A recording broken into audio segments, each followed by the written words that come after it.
that there was a cracking correlation in two correlating assets such as GBP USD and Euro USD. Also on the dollar, but I'll just keep it with these two graphs because you can see what I'm talking about here. Welcome back to my YouTube channel. My name is Lewis, and if this is the first time that you're tuning into this YouTube channel, thank you for giving me your time. Appreciate you being here. I am just documenting my trading journey. First and foremost, thank you so much for the amount of support we've been getting on this YouTube channel. We've been growing like crazy. The numbers are just astronomical. It leaves me flabbergasted. The only thing I could do is thank God for giving me the opportunity. I just got to stay focused on my part. We're gonna grow this community. We're gonna keep going because my trading journey isn't anywhere near close to being over. I just started technically, so either way, make sure you follow me on Instagram. Leave a like, leave a comment. Let me know how your trading journey is. But this video, we're gonna get back into the trade reviews. I honestly had a very decent week. I had 3 trades, won 2 and lost 1. The preparation I had in the last video actually did me very well, so you already know what I'm about to do after the end of this video. After I finish breaking down this video, I'm gonna clear all my drawings and do the same thing I did in the last video for the upcoming week. If you haven't watched the last video, make sure you check it out. It probably already popped up in the corner, or it's in the description if you want to check it out there. Like I said earlier, the amount of support that I've been getting, not only on YouTube but also on Instagram, it's been crazy. Make sure you guys get the TikTok popping as well, but let's just take it one step at a time. I'm only focused on what I have to do, and that's just keep making these videos and keep providing my mind. Honestly, people just seem to gravitate to what I'm talking about, and I'm not doing anything but just speaking my mind at the end of the day. That's enough of me rambling. Let's get into this video and see how the trades set up for this week. All right, here we go. So 2 of my trades were on Euro USD and one of them was on GBP USD. On Monday,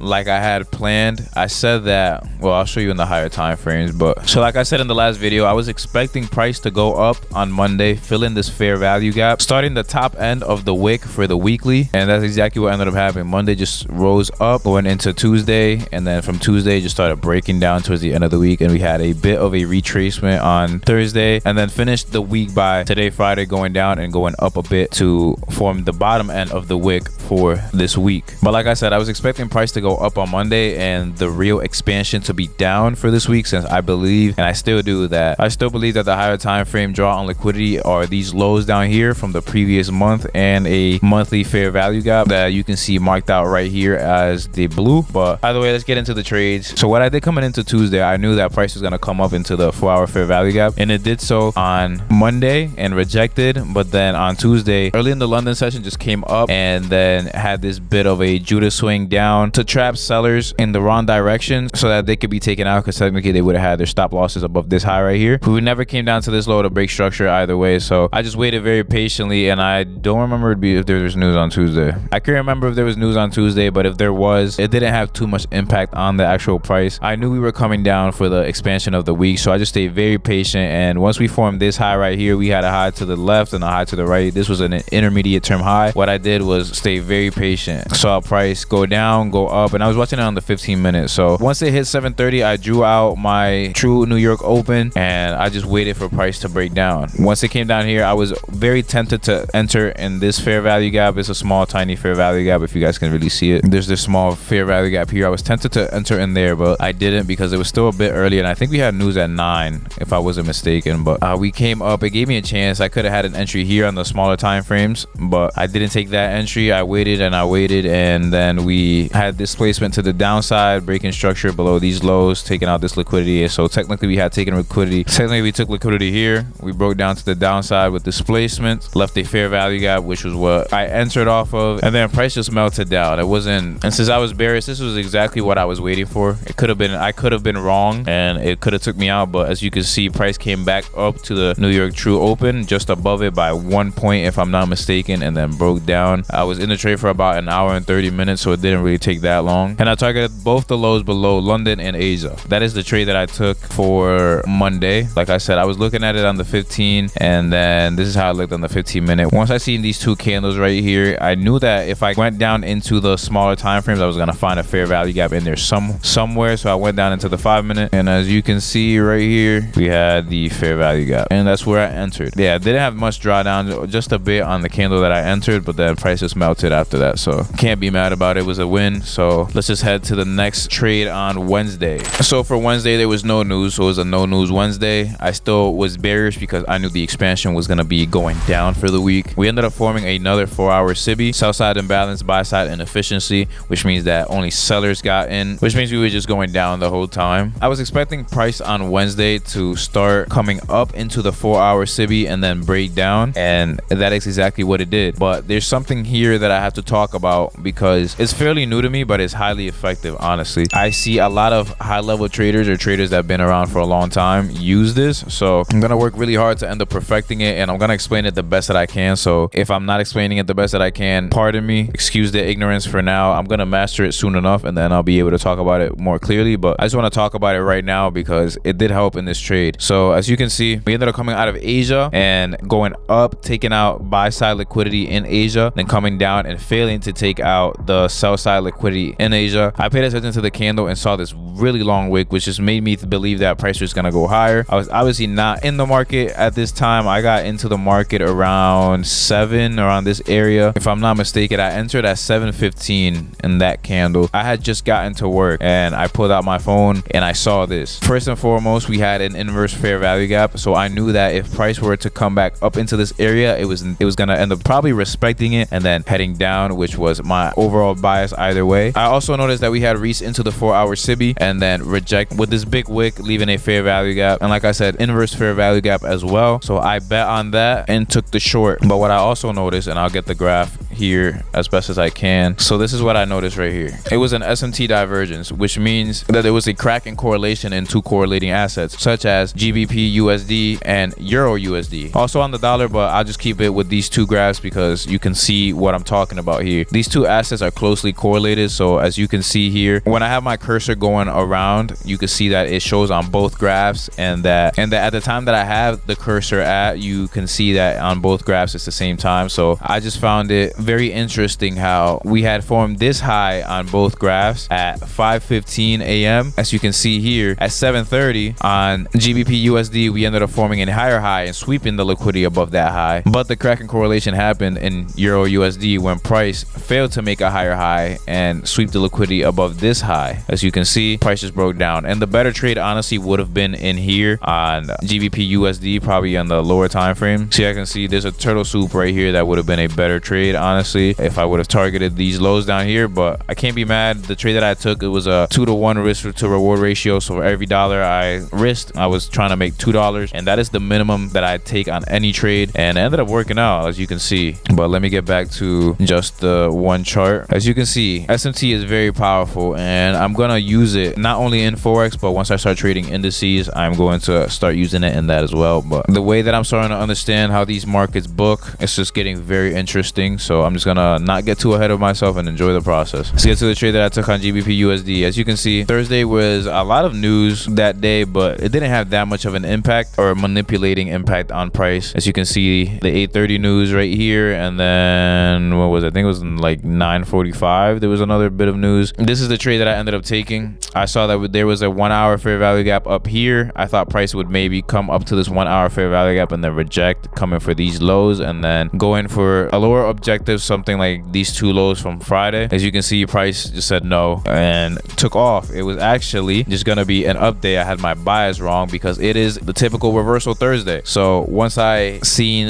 this, I was just very patient. I was like, once I knew that I was gonna lose this trade, and once I ended up losing the trade, I noticed that price went below the New York True Open, filled in this fair value gap right here, ended up respecting it as well, and then went up for the highs in Asia and London. If I'm not mistaken, if I used the bodies of the last manipulation and I targeted the 2.5, I would have got it on this trade. Either way, it would have been almost a 3-to-1 risk to reward ratio. So sometimes you win, sometimes you lose. Either way, Thursday is classic reversal day, or it could just continue depending on how the week is just gonna work out. So it is something that I obviously have in mind now, and I charted it. Like I said, charting has become something that I'm taking a lot more seriously, and as you can see here, the charting sessions for this past week have become something that I find very insightful. I'm just gonna keep doing it for as long as possible, honestly, and just see how it goes. It's been working. I honestly have been learning a lot from the mistakes that I've made. That's basically it there. I also noticed, and let me just be very clear, I did not take this trade. I only took the 2 trades on Tuesday and Wednesday and that 1 losing trade on Thursday. I didn't take this trade on Euro USD, and I didn't take this trade over here on Friday. These 2 trades, I just marked them out for the sake of my journaling, and that's what I've been doing whenever I don't trade or whenever I do trade. I just mark them out and then I journal as if I saw this in price action while I was actually looking at the charts, looking for a trade. Because I believe that if you journal with this type of mindset, it forces your subconscious to believe that you actually saw this in price. I'm just gonna go with that and see where it takes me, honestly, but I find it very insightful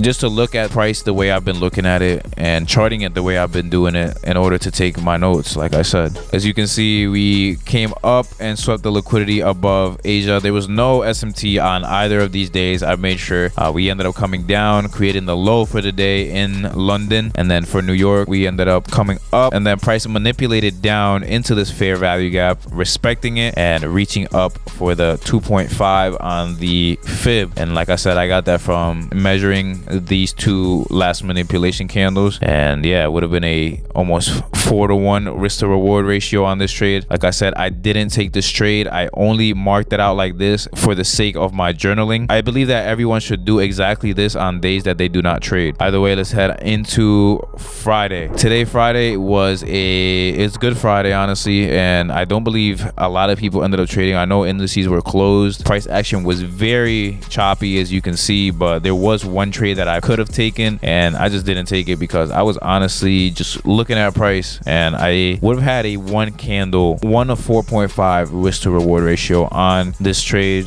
But as you can see, yesterday on Thursday, we ended up forming 2 1-hour fair value gaps, so I could have easily traded and targeted all 3 of these points. First point would have been this right here. Second point would have been the high of this 1-hour fair value gap, and my final take profit would have been the bottom of this 1-hour fair value gap. But like I said, I didn't take this trade. I only marked it out like this for the sake of my journaling. We came out of Asia in a consolidation, manipulated down with this Judas swing, and honestly, if I probably take this exactly at the -2, that's crazy. That is crazy. Exactly at the -2. We ended up manipulating down in London with force, not leaving too much of a manipulation candle, getting very close to these lows right here, as you can see on this line. But either way, we distributed up, reaccumulated, distributed, reaccumulated, filled in this fair value gap, which could have been my entry. And then on the news at 8:30, I could have just rolled this entire candle all the way up into the 1-hour fair value gap. But that concludes this week's trading. Like I said, I'm going to clear up this whole chart, and I'm going to start analyzing my charts for next week's trading. I've been very focused on euro dollar, GBP, USD, and the dollar index, because that is the forex triad, and that is what I focus on now for SMT divergence. Because if I see any type of divergence in these markets with a certain setup and it's confirming my bias, I'm going to take that trade. Like I said, I hope this was very insightful. I am learning a lot, and just expect a lot of development in the upcoming videos. I thank you so much for taking the time out of your day to watch this video. If you find this insightful, please share it with a friend. Leave a comment. Let me know how your trading journey is going and how your trading week went this week. I am extremely motivated just by the amount of growth that we've been making on this YouTube channel, and it's all thanks to you, like I say, and it's all thanks to you, like I said a bit earlier. And the fire has been burning very hard, and it's gonna pause. The fire has been burning, and it's gonna keep burning because I am as motivated as ever. And once I set a goal, I am going to achieve that goal. Exactly like I said, I'm going to master trading. I'm going to master trading as best as I can, and that is just the way it's gonna go. I want to show you guys this. I kind of stole it from my brother, this Gojo. If you guys watch JJK, you know what this is, but I find it kind of fire, and I was like, yeah, I'm taking this. I don't care what you say, and I have it right here. So either way, once again, thank you so much for watching this video. Make sure you follow me on Instagram, and I'll catch you in the next one. Peace out.